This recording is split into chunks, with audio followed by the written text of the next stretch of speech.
नमस्ते। आज के इस ऐतिहासिक विश्लेषण में हम बात करने वाले हैं प्राचीन भारत के एक ऐसे साम्राज्य की जिसने सच में इतिहास की दिशा ही बदल के रख दी। नंद वंश, एक ऐसी कहानी जो बिल्कुल किसी महाकाव्य जैसी लगती है। इनकी शुरुआत, इनका उत्कर्ष और आखिर में इनका पतन, सब कुछ बेहद हैरत अंगेज है। तो चलिए बिना किसी देरी के इस दिलचस्प सफर पर निकलते हैं। लेकिन आगे बढ़ने से पहले जरा इस सवाल पर गौर करते हैं। आखिर इस धरती पर ऐसी कौन सी ताकत थी जिसने सिकंदर महान, जी हां, अलेक्जेंडर द ग्रेट के बढ़ते कदमों को भी रोक दिया था। सिकंदर की वो सेना जो कभी किसी से हारी नहीं थी, जो पूरी दुनिया जीतने निकली थी, उसने 326 ईसा पूर्व में भारत के अंदर आगे बढ़ने से साफ इनकार कर दिया।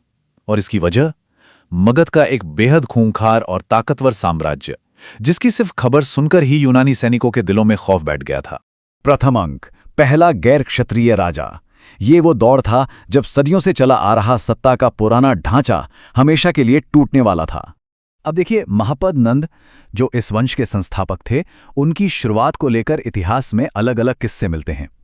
पुराणों और ग्रीको रोमन ग्रंथों को देखें तो पता चलता है कि उन्हें एक शूद्र महिला का पुत्र या फिर एक नाई बताया गया है, जिसने धोखे से राजा की हत्या की और सत्ता हथिया ली। वहीं दूसरी तरफ बौद्ध ग्रंथों में कहानी थोड़ी अलग है। वहां इन्हें उग्रसेन कहा गया है, यानी एक सीमांत इलाके का लुटेरा जो अपनी ताकत के दम पर राजा बन बैठा। दोनों ही पक्ष अलग हैं और ये दिखाता है कि कैसे अलग अलग संस्कृतियों में इतिहास को अपने अपने नजरिए से देखा गया। पर हां, सच चाहे जो भी हो, एक बात तो बिल्कुल तय है, वो शाही खून से नहीं थे और उन्होंने शून्य से शिखर तक का लंबा सफर तय किया था। और शायद अपनी इसी पृष्ठभूमि के कारण वो बेहद आक्रामक थे। उन्हें एक बड़ी ही भयानक उपाधि दी गई थी, सर्वक्षत्रांतक, यानी सभी क्षत्रियों का नाश करने वाला। असल में महापद्म नंद ने कुरु, पंचाल, इक्ष्वाकु और काशी जैसे कई पुराने और पारंपरिक क्षत्रिय राज्यों को पूरी तरह से कुचल दिया था। ये उपाधि उनकी उस जुनूनी महत्वाकांक्षा को दर्शाती है जहां वो सारी की सारी सत्ता अपने हाथ में लेना चाहते थे और अपने सभी पुराने प्रतिद्वंदियों को जड़ से मिटा देना चाहते थे। इस असीम शक्ति को हासिल करने के बाद ये साम्राज्य अपने बिल्कुल चरम पर पहुंच गया। द्वितीय अंक, धन और सैन्य ताकत। अब सवाल ये उठता है कि इनकी ये अथाह दौलत आखिर आ कहां से रही थी? तो देखिए, इनका आर्थिक मॉडल बहुत ही कुशल पर उतना ही जालिम था। कृषि के क्षेत्र में उपजाऊ मैदानी इलाकों से भारी लगान वसूला जाता था। व्यापार में सख्त चुंगी कर और बिल्कुल नए मानकीकृत मापतौल के नियम लागू थे। और कराधान यानी टैक्स का लेवल तो बाप रे, इन्होंने चमड़े, गोंद, पेड़ पौधों, यहां तक कि पत्थरों पर भी टैक्स लगा दिया था। ये एक ऐसी व्यवस्था थी जिसने आम जनता का खून चूस लिया, लेकिन इनके भारी भरकम सैन्य विस्तार के लिए पूरी फंडिंग यहीं से आती थी। और उस अथाह धन का इस्तेमाल कहां हो रहा था? सीधे 2 लाख की विशाल पैदल सेना खड़ी करने में। 2 लाख! ये एक ऐसी जमीनी फौज थी जिसका पूरा खर्चा खचाखच भरे राजकोट से उठाया जाता था। उस दौर में यह संख्या किसी भी दुश्मन की रूह कंपा देने के लिए काफी थी। लेकिन रुकिए, बात यहीं खत्म नहीं होती। इस सेना में 20,000 सैनिकों की घुड़सवार सेना को भी जोड़ लीजिए। ये कैवलरी बहुत ही तेज और भारी हथियारों से लैस थी, जो युद्ध के मैदान में बिजली की तेजी से दुश्मन पर टूट पड़ती थी। और अब इस पूरी तस्वीर को एक साथ देखते हैं। 2 लाख पैदल सैनिक, 20,000 घुड़सवार, 2,000 रथ और 3,000 युद्ध हाथी। ये बिल्कुल एक खूंखार वॉर मशीन की तरह था। यही वो अचूक सैन्य ताकत थी जिसने नंद साम्राज्य को उस वक्त की एक वैश्विक महाशक्ति बना दिया था। सिकंदर महान को रोकना। अब इन नंबर्स को हमारी शुरुआती बात से जोड़कर देखिए। ग्रीको रोमन इतिहासकार बताते हैं कि नंद साम्राज्य की इसी खूंखार सेना का सामना करने के डर से ही उन अजेय यूनानी सैनिकों ने 326 ईसा पूर्व में बगावत कर दी थी और सिकंदर को आखिरकार वापस लौटना पड़ा। खैर, कोई भी साम्राज्य हमेशा के लिए तो नहीं टिकता। तृतीय अंक, धनानंद का अत्याचारी शासन। जो नया राजा था, उसमें अपने पिता जैसी कोई दूरदृष्टि नहीं थी। यूनानी इतिहासकार डियोडोरस और कर्टियस ने धनानंद के बारे में बड़े ही साफ शब्दों में लिखा है, एक बेकार चरित्र वाला व्यक्ति जिससे उसकी ही प्रजा नफरत करती थी। धनानंद का लालच और धन जमा करने की उसकी सनक इतनी बदनाम थी कि उसने उन्हीं लोगों को अपना दुश्मन बना लिया जिन पर वो राज करता था। असल में ये लालच ही इस वंश को ले डूबा। ऐतिहासिक ग्रंथ बताते हैं कि उसने गंगा नदी की तलहटी में एक गड्ढा या गुफा बनवाकर वहां 80 करोड़ की संपत्ति छिपा रखी थी। जरा सोचिए, 80 करोड़।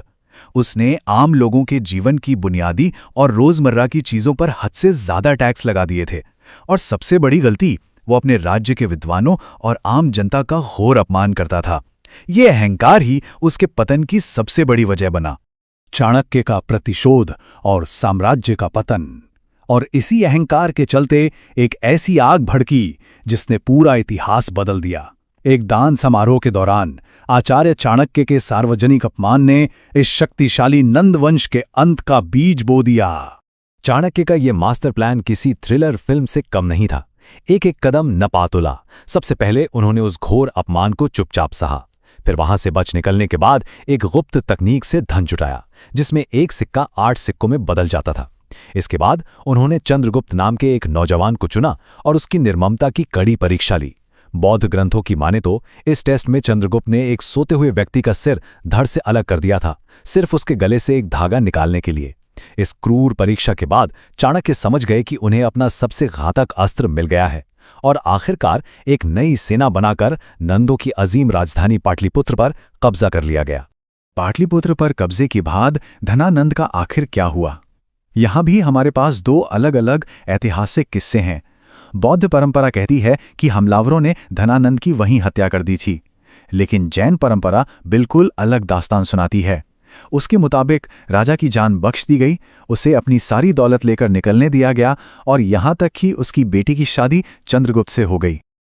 ये इतिहास की वो परतें हैं जो आज भी लोगों को सोचने पर मजबूर करती हैं कि आखिर सच्चाई क्या थी। अब इस पूरी टाइमलाइन को एक साथ रखकर देखते हैं। ये देखना वाकई हैरान करने वाला है कि ये सब कितनी तेजी से हुआ। 345 ईसा पूर्व में महापद्मनंद सत्ता में आते हैं। सिर्फ 20 साल बाद 326 ईसा पूर्व में इनकी सेना का आतंक सिकंदर के सिपाहियों को पीछे हटने पर मजबूर कर देता है। और फिर ठीक 5 साल बाद 321 ईसा पूर्व में चंद्रगुप्त मौर्य उनकी महाशक्तिशाली राजधानी को फतेह कर लेते हैं। महज 2 दशकों के अंदर एक राजवंश दुनिया की सबसे बड़ी ताकत बन जाता है और फिर ताश के पत्तों की तरह ढह जाता है, जिससे मौर्य साम्राज्य के लिए रास्ता खुलता है। तो अंत में ये एक बड़ा सवाल पीछे छूट जाता है। अगर इतना अमीर और दुनिया को डराने वाला शक्तिशाली राजवंश अपने ही भीतर के खोखलेपन से इतनी जल्दी टूट सकता है, तो ये एक साम्राज्य की असली नींव के बारे में हमें क्या सिखाता है? ये सोचने पर मजबूर करता है कि कैसे एक शासक का अहंकार, उसका लालच और आम लोगों से उसकी दूरी दुनिया की सबसे खूंखार सैन्य ताकत को भी मिट्टी में मिला सकती है। आज की इस चर्चा में बस इतना ही। इसी विचार के साथ हम इस विश्लेषण को यहीं विराम देते हैं।